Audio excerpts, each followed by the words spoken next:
o'clock. I'm going to start recording the meeting, and I will call this special meeting of the Bold School Board to order. And the main purpose of our meeting tonight is to canvass the votes from the election.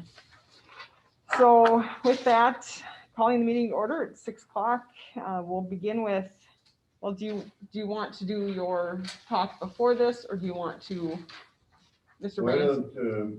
Why don't we follow the agenda, and then I've got just some information I'll share.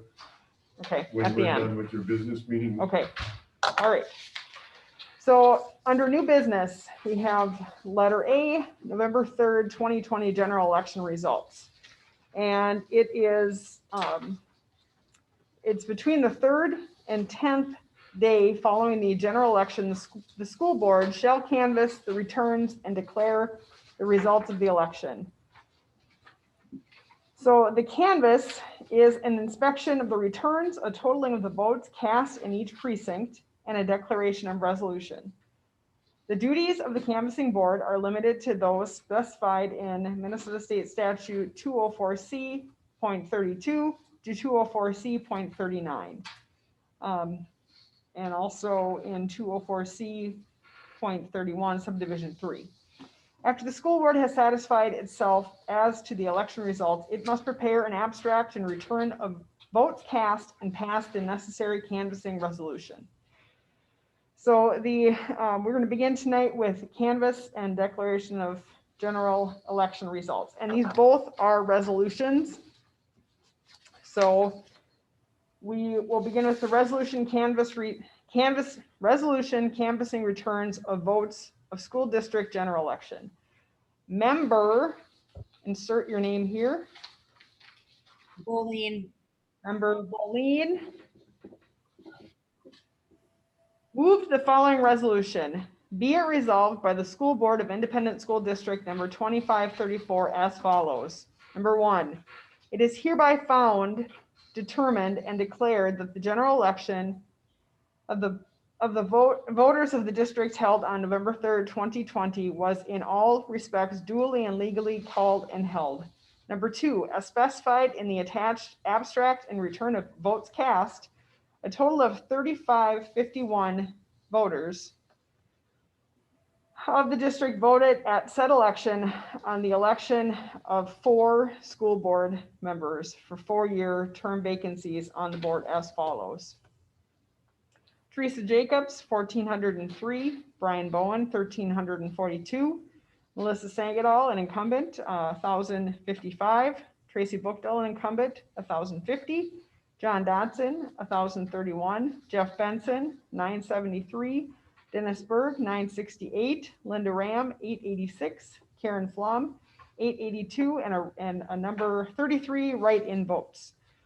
Number 3, candidates Teresa Jacobs, Brian Bowen, Melissa Sagadal, and Tracy Bookdell have received the highest number of votes and are elected to 4-year terms beginning the first Monday in January 2021.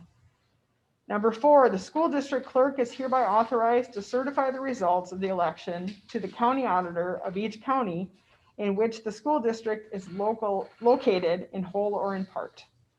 All right, so here's where we get to the second part of it. I've got to admit somebody here quick. Member Hanson seconded the motion to approve the resolution, and upon a vote being taken therein, the following voted in favor. If there is, I don't know if anybody wants to have discussion, we could, if there's any discussion to be had on this, I mean, it's pretty straightforward. If you'd like to discuss anything, now would be the time. Otherwise, I'm gonna ask for votes. Well, I would like to ask something. Okay, so now we got the first one from the superintendent's office, and then they had a bunch of writing on it. So Joy, explain what happened here. What happened is Joy had thought that was just Renville County and didn't know that we have residents who live outside of our county that are in our district, and they voted. Okay. And Joy, when she got the original, thought that was just Ramsey County. or Renville County? or Renville, Renville. Ramsey, Renville County. And so she added, the pencil ones was the Candiota County numbers. And so she penciled that in and that's what she sent out, which she shouldn't have done. What came from the auditor, what I sent out this morning and I emailed you about that, Yeah. that is the numbers. There was the total of 3,551 votes total with the two counties. So I told you just to discard what she'd sent out yesterday Right. and to look at the number that she got with both counties. So how do we know exactly the ones from Canyon High were for sure correct? How do you That all know? comes through the county auditor. That all is filed through Mr. Iverson. We get those numbers from the county. So those are people that have kids in our district, They're But don't live residents, here. they're residents Oh. of Canyon County. but their kids go to school here. And we've got that many. Well, Residents, it doesn't mean that they have kids. It'd be like no different than people that are like in Olivia or Rhode Island. It's the Lake Lillian, that area where they're part of our district. registered voters for our district. Bold. Or vote. So then they get a vote. That's the same if we run a school election of a bond referendum or a excess levy. We have, out of county, we gotta honor those. So that was nothing but an error.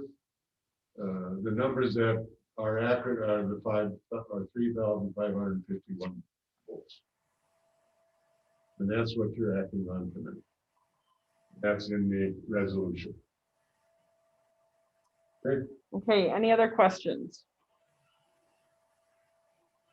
All right, hearing nothing else, we will vote and we'll begin with Sandy. I'm a little torn here. I would like to talk to county. Well, we need to do this though within 10 days. This is coming from the county auditor. It's right here. He's the one that counts it. We don't. These numbers come from Mr. Ivers.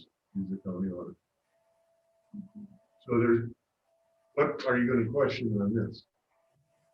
Well, I don't know, just ask and make sure that everything is legit. There were some really close ones on here. You have a county auditor that verifies these numbers. He's got the judges, he does it all. And we don't question, we don't have anything to do with this. So this is the numbers that he's giving us to prove. Okay.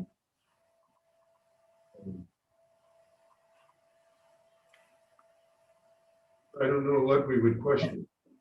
Okay, I got a question. yeah, So then are we going to get I'm going to call a clean copy then of this after the meeting or sometime next week or so? did Okay, so we're going to get a clean copy. though. Clean copy was sent out this morning by Yeah. Joy, Okay, right? So, yes, That was a copy that was sent out, John, and it was explained. I sent an email out at noon verifying that to disregard what you got yesterday, that the accurate ones were what in this last one. You got that, and I also Yeah. have a copy for you. okay. okay, All right, What? okay. all right, any other questions? All right, Sandy, are you able to? Aye. All right, had somebody else trying to get in here into the meeting. All right, Jamie, Hi. Jeff? Jeff? Hey, Jeff, you're on mute. Hi, Thank you. And John? Aye. And I myself, I am an aye. And the resolution was declared adopted. Right. And then we are moving on here.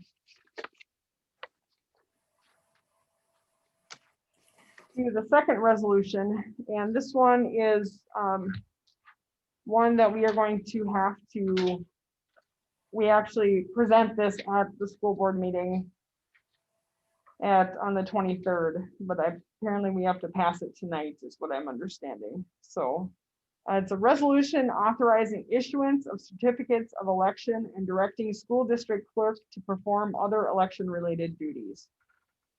Member, insert your name. Pauline, Member Boleen. Thank you. Moved the following resolution. Be it resolved by the School Board of Independent School District number 2534 as follows.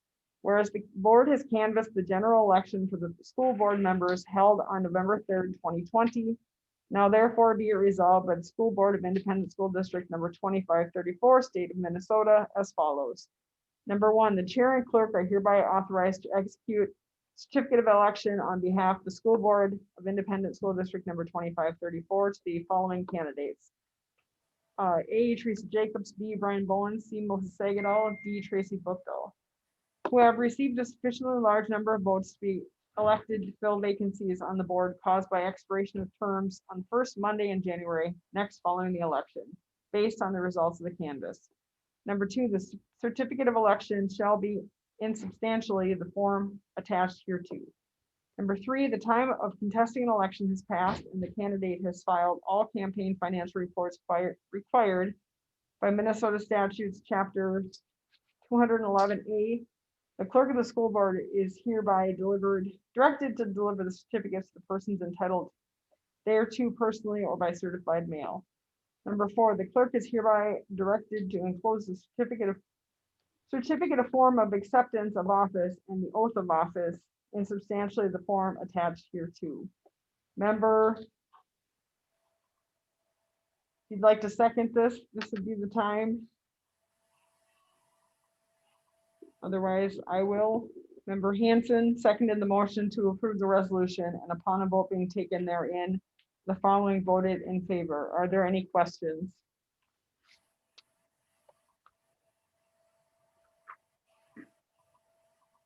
All right, hearing no questions, we will begin with Jamie. aye. Jeff, Aye. John, Aye. Sandy, and I myself, I am an aye. And the resolution was declared adopted. Now that is all of the meeting details we need to get out of the way. So what Mr. Bransoy just has some information for us. I just wanted to share with you, we had an advisory council for the COVID virus this afternoon, which really overseeing that committee, an advisory group, and that's a group that meets weekly and review the county numbers, and then along with that, we share, what are the learning plans and things that here, and so I'm going to have Jim kind of review what the committee came up with tonight, what their thoughts are, and then for your information. So go ahead. Okay, I was just coming up to listen. I didn't know I was going to Oh, present on this, so I I can- wasn't ready for that. okay. But that's fine. I'm gregarious. The committee met, and we've got a tough decision to make right now, because on one hand, our school numbers are fantastic. We've had no students. Test positive for the coronavirus. We've had 2 staff members, but when you look at our county numbers, it's booming. We've gone from, we were in the 30s for many weeks, and then in the last few days it has jumped up to 100, and yesterday was at 116. And that's current cases per 10,000 people in the county. We're dealing with the situation where we're running out of paras and teachers to staff the building, and there's a lot of stress all around with this. So what the committee has decided, and we agree, we're going to look at doing a 2-week distance learning starting right after Thanksgiving. It's only going to be for 2 weeks. As soon as that's up on December 14th, we'll be back to the way it currently is, with in-person in the elementary, hybrid in the high school. We're going to take off the Monday and Tuesday of Thanksgiving week to do preparation for the distance learning. It's also to get kids out of the building. Elementary conferences are going to still happen as normal. That's Tuesday night and then Wednesday morning. Those are scheduled conferences. We already didn't have students coming to the building on Wednesday, so that's not an issue. I've got a phone call that's going to be going out at 6:45 to and an email detailing all of this. We're still discussing exactly how we're going to work activities, extracurricular activities, and childcare. And then we expect to have our solidified plan emailed and voiced out tomorrow at near the end of the day. So what kind of prep do they have to do for 2 days? What kind of prep are you looking at doing? Well, getting everybody on board for distance learning, getting materials ready. But as I said, it's equally, we're trying to get those kids out of the building. So. And it complies with the governor's order. Yeah, so we get 5 days. Right now, the high school used one of those days. The elementary still has their full 5. But yeah, we're really concerned. Hutchinson, they were looking at doing this, and I think Dale, you could maybe elaborate on this if you'd like, but I know you're shy. There's a doctor, I believe, on the Hutch board who he said, no, we're not waiting till Thanksgiving. We're going now. So we're concerned, but we also don't have the current numbers in the school, so we're not quite at that point that Hutchinson's at. So far, numbers have been good. So I think we give our staff a lot of credit, our custodial staff, everybody. They've worked hard to keep kids in the building. And we're concerned with what's happening around the county. It's unbelievable. I can't believe these numbers. And I was not too excited about this until the last 2 days. When I see the numbers are 110, and tomorrow they're going to be higher. We know that. And I think the staff is looking at it. We're looking at it as being a precautionary thing that let's get through the next week. And then we'll take the next week to do the planning. And it takes time for teachers now. They're going to completely shift from the elementary's been in, and now they got to go to an online distant learning plan. So that's what they'll work with. And then when you come back after Thanksgiving break, we're really concerned with families getting together and not respecting the masking, the social distancing. That when we're gathering, like the governor said that is recommending for Thanksgiving to have a maximum of 3 families with maximum of 10 people. And so that's pretty, if we follow those guidelines, then we can keep kids in school. But we're afraid that with what's happening now in the county, that's going to come into the district. And so we want to try and prevent that and be ahead of the game.